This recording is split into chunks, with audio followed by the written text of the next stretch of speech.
welcome to our channel, our first video. Nama saya Krista. Dan saya Pereira. So, gaya-gaya kami macam nak pergi bercuti ya. Tapi hari ni kita nak cerita dan menghuraikan tentang cerita hantu yang berlaku di Jalan Semenanjung. Okay. Siapa nak start dulu ni? Okay, cerita saya bertajuk awak nampak kan apa yang saya nampak? Sudah seram. Okay. Rupa-rupanya banyak kisah seram di Lebuhraya Yongpeng, Pagoh. Ingatkan Lebuhraya Karak je yang banyak cerita mistik. Mungkin sebab tak berapa dihobahkan. Tak ramai yang tahu. Bila Google, barulah tahu ada juga yang diganggu bila melalui Lebuhraya Yongpeng. Kisah makhluk menumpang, kisah wanita dan anak lelaki nak isi tong minyak. Kisah berentap dengan Daihatsu Karet putih dan macam-macam lagi. Dan ini adalah pertambahan terkini kepada kisah-kisah mistik tersebut. Alkisahnya, lewat petang semalam, saya dan encik suami bertolak pulang ke Kuala Lumpur dari Skudai setelah selesai segala urusan. Dalam pukul 6.30 petang, kami keluar dari tol Skudai. Saya yang mula-mula memandu kereta. Kami plan berhenti solat di R dan R Macap. Lepas solat dan mengalas perut, encik suami menawarkan diri untuk memandu kereta. Kami pun menyambung perjalanan. Saya duduk sebelah encik suami tersenggok-senggok menahan mata yang mengantuk. Sesekali saya terlelap sambil mendengar radio. Sampailah satu kawasan tu, saya terjaga dari terlelap. Jalan raya sangat-sangat gelap. Tak banyak lampu jalan di kiri kanan jalan. Jarak kereta di depan dan di belakang sangat jauh. Tiba-tiba, encik suami memperlahankan kenderaan dan memandu di lorong kiri. Terlalu perlahan yang sangat pelik bagi saya sebab encik suami suka memuncut laju melebihi 130 km per jam. Kenapa perlahan sangat dan masuk ke lorong kiri? Padahal tak ada kereta pun ke belakang yang nak memotong bila saya jeling cermin sisi yang nyata gelap gelita. Agak lama juga encik suami memandu perlahan hingga timbul dalam hati saya, kereta berat ke? Lepas papan tanda Pagoh, encik suami memecut semula. Tapi saya tak bertanya apa-apa sebab mungkin tadi dia mengantuk. Sampailah dekat Senawang, saya perasan encik suami asyik menguap. Saya bersuara sambil memicit-micit bahunya untuk menghilangkan mengantuk. Okey ke? Encik suami macam sangat terkejut bila saya sentuh bahu dia. Tapi dia still jawab, tak, ngantuk. Kesian encik suami, memandu sampai mengantuk. Saya offer untuk tukar driver, tapi encik suami tak menjawab. Sebaliknya, dia bertanya, nampak kan apa yang abang nampak?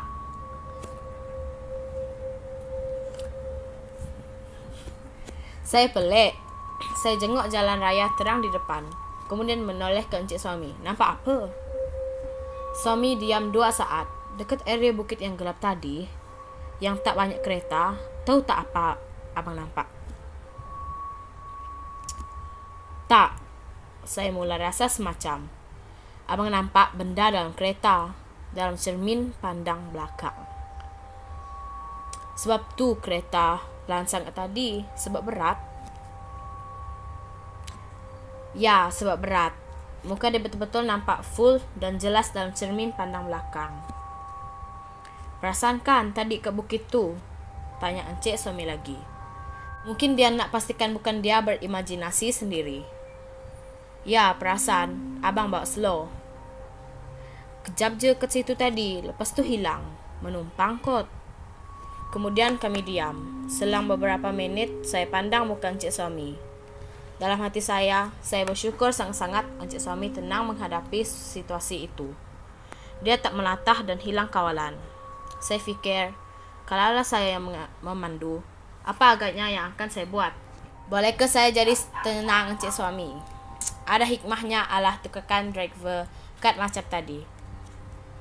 Saya masih bimbang. Saya fikir lebih baik saya drive. Encik suami dah mengantuk dan penat. Ditambah dengan apa yang dah berlaku. Tapi saya sendiri rasa takut dan gerun kalau ada lagi gangguan yang lain. Ya Tuhan, berwakal sajalah.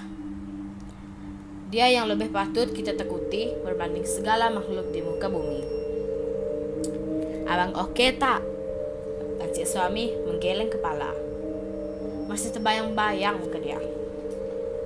Takut tak muka dia? Ya ampun, stop it. Seram gila. Kesian encik suami. Dia geleng-gelengkan kepala laju-laju seolah-olah nak hilangkan bayangan wajah makhluk yang menumpang kereta kami. Saya tak bertanya lebih lagi, sedangkan dalam hati nak tanya ada darah ke, baju putih ke, perut panjang ke. Bimbang dalam keadaan encik suami macam tu. Soalan-soalan tu buat dia tak dapat hilangkan bayangan makhluk tu.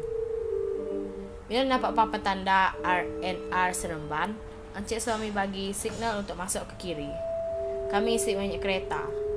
Encik suami pun pergi ke toilet. Kemudian saya mengambil alih memandu kereta. Dengan lafaz doa naik kenderaan dan tawakal, kami menyambung perjalanan hingga selamat sampai ke rumah. Moga encik suami dan saya dalam kesejahteraan, keselamatan dan perlindungan Allah selalu. Amin. Itu je cerita. Ya, itu je. Apa lagi berdasarkan pengalaman anda? Music on.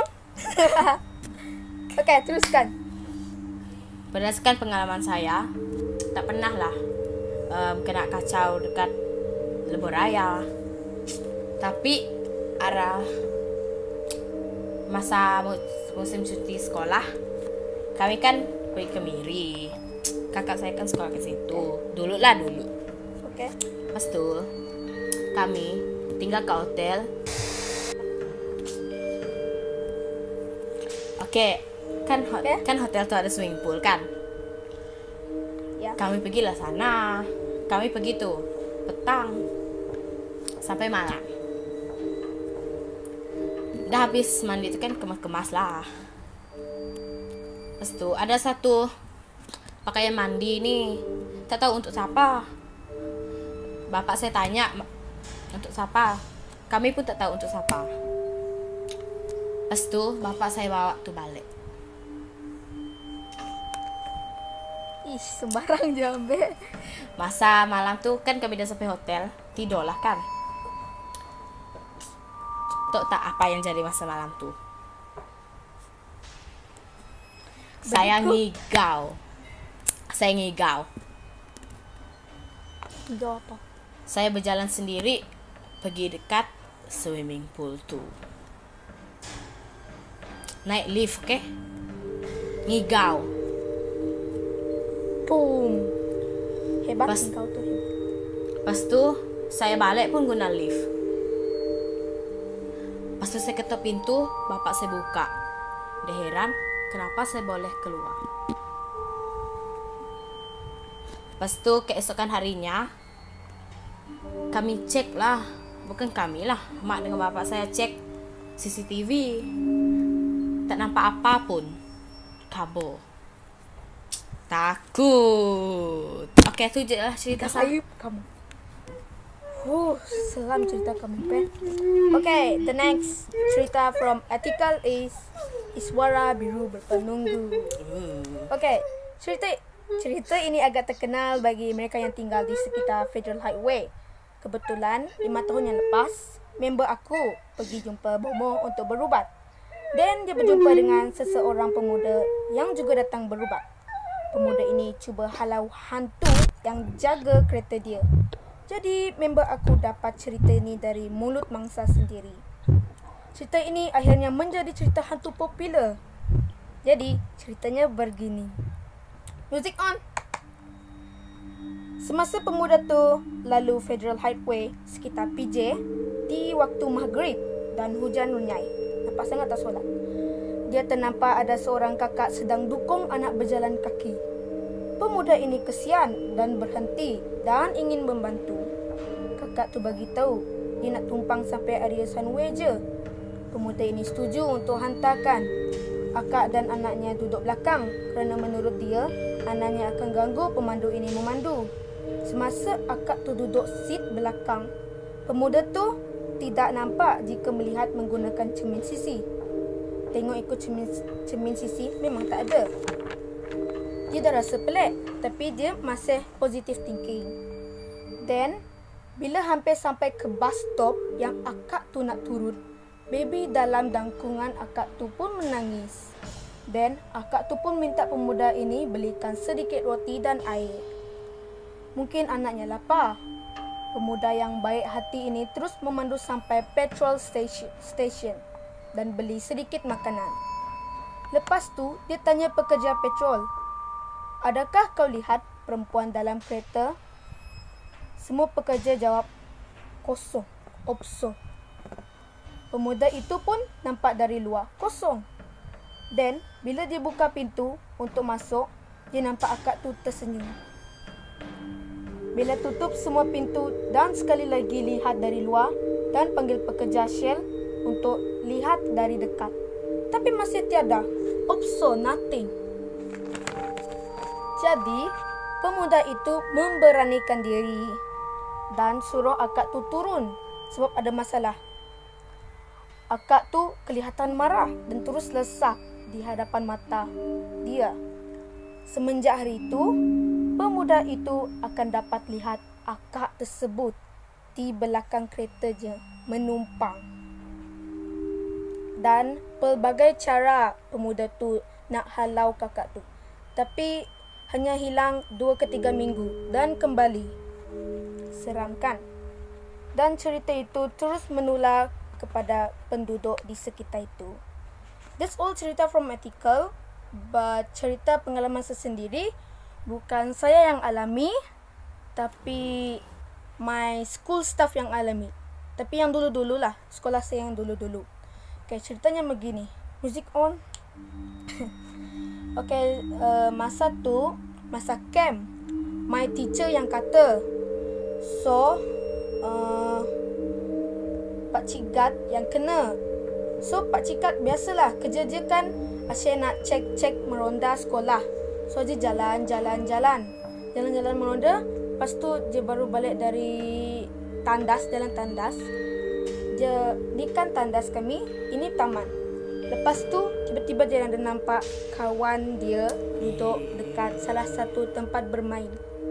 Sebab Pak Cigat kan ada kawan nak teman kan. Tak kalau dia sorang-sorang, nanti takut lari. So, dia nampak kawan dia duduk tu.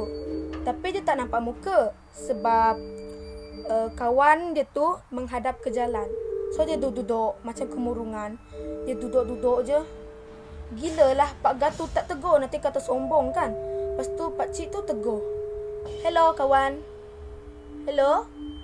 Dia tegur, tapi kawan dia tu tak tengok belakang pun. Nak tegur balik pun tak ada. Dia dah just duduk. Macam tu lah rupanya. So, lepas tu dia balik ke rumah Gat, ke pondok Gat tu. Tiba-tiba dia ternampak kawan dia tadi. The real kawan, bukan kawan kat tempat tu tadi. The real kawan dia. So dia tanya, "Bukan kamu ke tadi kat tempat permainan?" Lepas tu kawan real dia tu kata, "Mana ada, saya kat sini je." Teng. Seram kan? That's all from me. Cerita saya dan artikel saya. Itu saja, Peh. Okay. That's all from us. Thank you. Bye-bye. Jangan lupa subscribe. Bye-bye. Bye.